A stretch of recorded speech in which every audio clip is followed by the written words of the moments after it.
Here's the clickbait for this video. We used Google Earth in the bush and we found 2 secret objects. We went to look for them. Did we find them or not? But we did find one treasure, and that's a secret. Last night I had a quick walk around and I found this axe head. Very strange, but where we camped is next to a rower line as well. Have a look at this. I don't usually share the maps that I have made, and this is to avoid people destroying my favourite places. This time I have made an exception, and here you can see the route we took over Easter to visit one of the areas in WA that I love the most.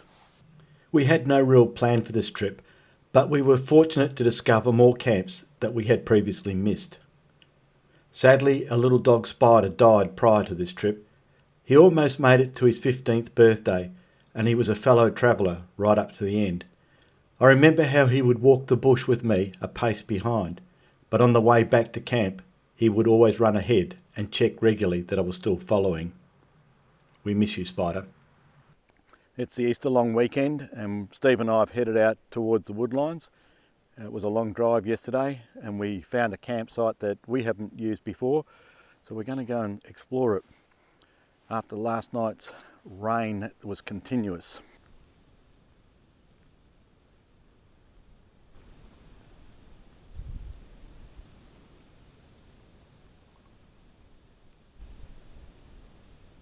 Oh, it's purple. Yeah. Wow, holy crap. Look at the colour of it. What a...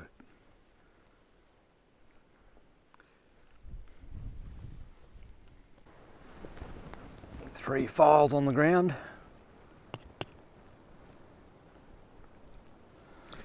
Used for sharpening axes and saws. I've walked a fair way from the camp up the rower line. Stephen is behind me in that direction there. And just come across this area where there's quite a few bottles. What have you found? Holbrook sauce. Yeah, it's a round one. No shape to it. It's got Vulcan written on the bottom. Yeah, I've got a few of those. Seems to stop over there. Does it? Seems to keep going sort of in that direction. So we've come from that way down there, which is south, sort of, and we're going to head up towards that way. And there's a small branch across the track. And to avoid that branch, people have been making a side track. And when you look at it, one person could remove that stick.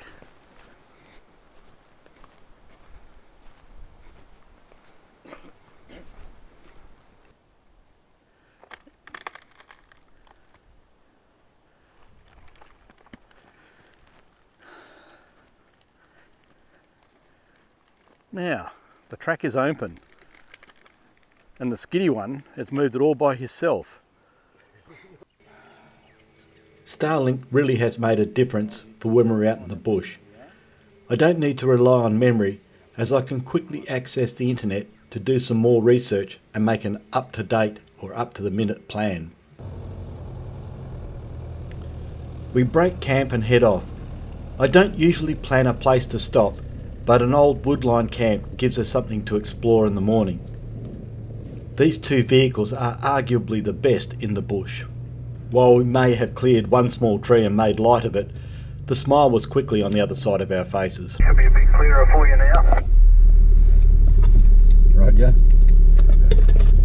This track is not often used and the scrub takes over. Sometimes it is better that some fallen trees and overgrown bushes are left because it usually causes drivers to slow down, which in turn causes less damage overall. Speed in the bush causes horrible corrugations and risk of vehicle crashes with oncoming traffic. Well, this tree is a bit too big to just take away with one person, and I think he's being a bit lazy. He's not even making an attempt, so we're going to cut it with a chainsaw. I've just had to sharpen the bloody thing from the last one because there were a lot of white ants in the last one. It blunted the blade.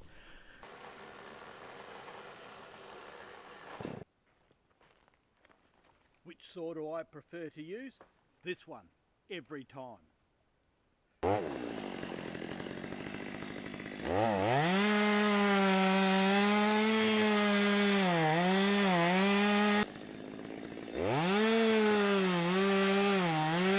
We choose which trees we leave on the ground and which ones we remove.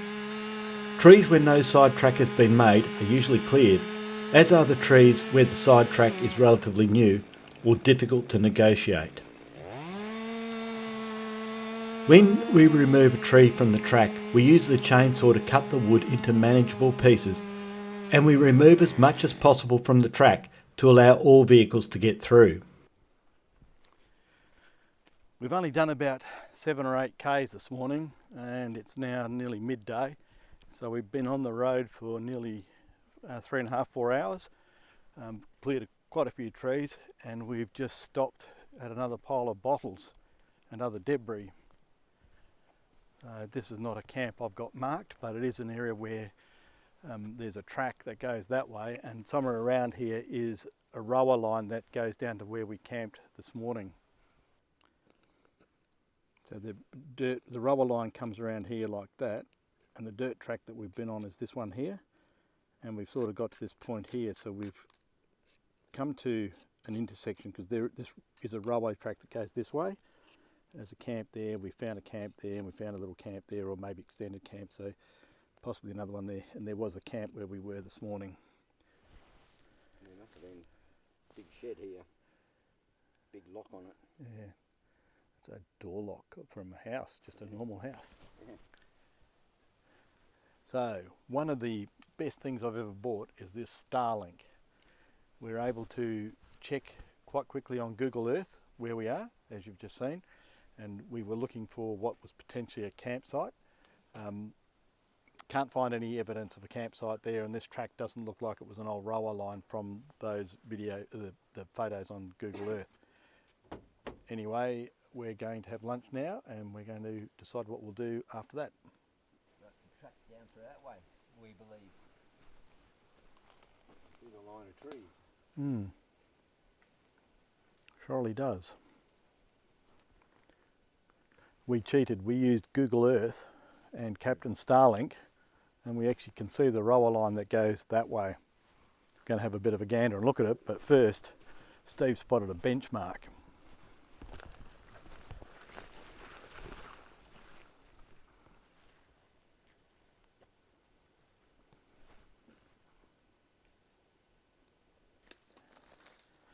We just actually found the actual mound where the track was on. Oh, guess what? There's always proof. It's brilliant, isn't it? Yeah. Bolt from a fish plate. We walked that way about 100, 200 metres, actually using Captain Starlink and Google Earth, and we found a cleared area, and in the cleared area were our motorbike tracks. So I know we've been down there and explored. I think this is where that year, Stephen fell over on his motorbike in some spinifex, and we might be able to find that clip.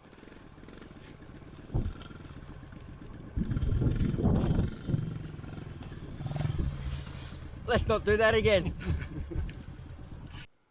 We took a detour because I saw this tripod of sticks. It used to be a warning sign that the track was impassable.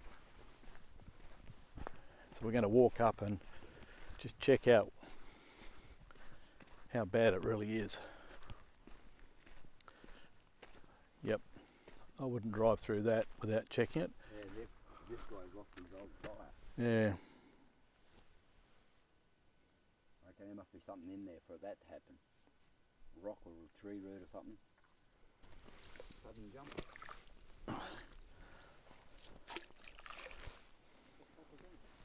What'd you see? I heard. Sounded like a tree just fell over. Mm. And there's another big water one. Yeah, no, I saw that. That's why I didn't go that way. I thought, Steve heard something, and eventually we worked it out. Somebody was shooting nearby. We had no idea which direction they were firing into, so I hopped into the ocker and sounded the air horn for a long time to alert the shooters to our presence. This is a nature reserve where shooting is not permitted. Yeah, I heard it too that time.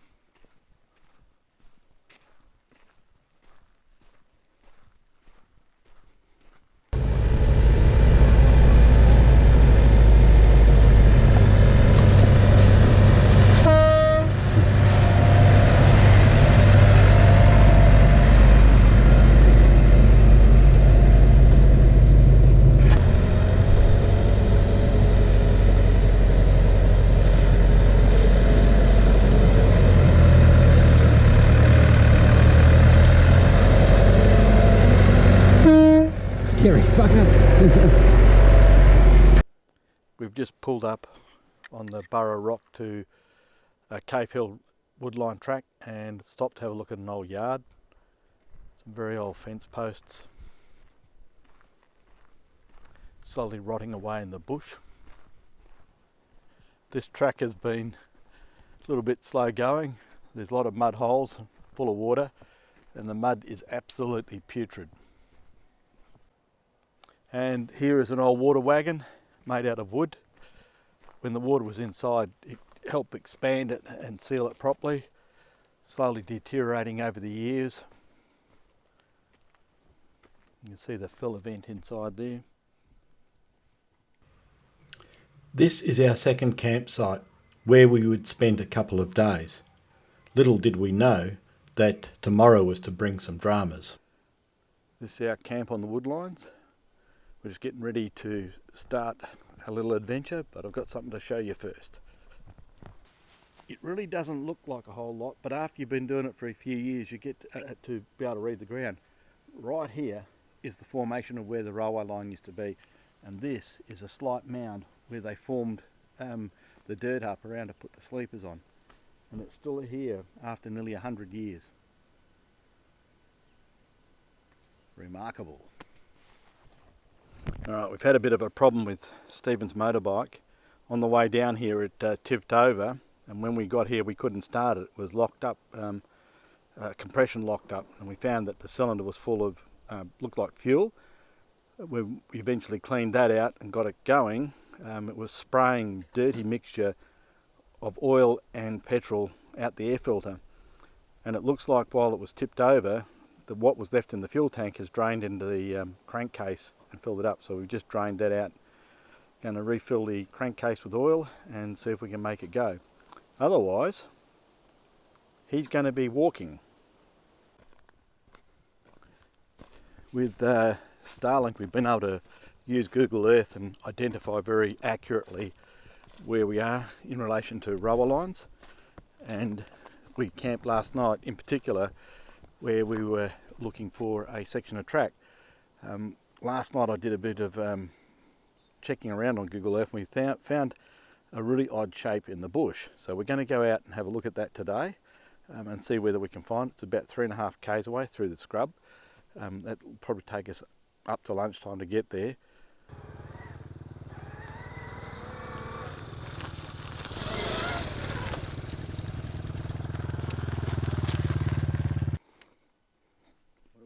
Well, that, yep, a mysterious object that we spotted from space.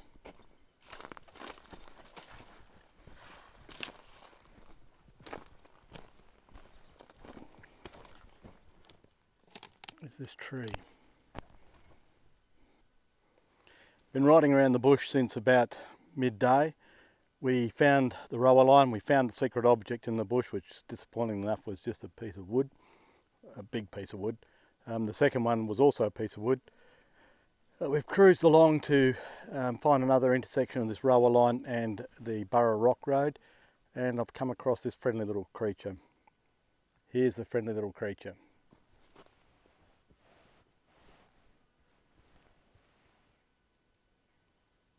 Here are our motorbike routes over the day. We made 2 trips due to losing a Google Earth image that would allow us to locate the mysterious object. We found this tiny camp, a few artefacts.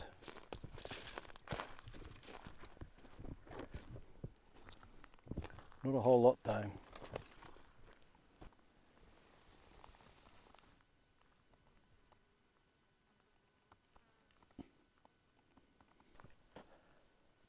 Everything looks like it's smashed.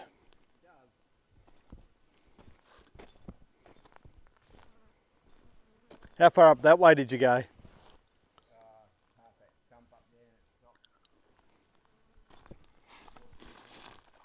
Hey? Yeah, the trouble is it could be some money there. No, the lid. Quite ornate.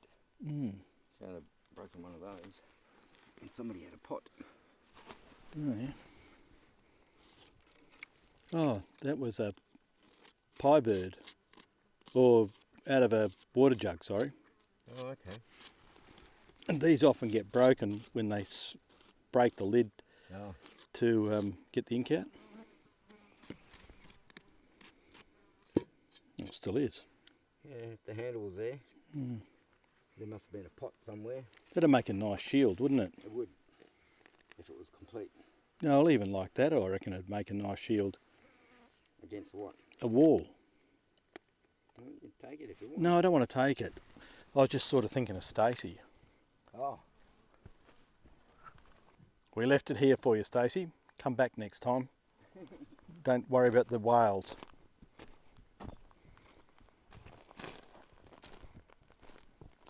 Yep, this is definitely a big camp, bigger camp than we thought.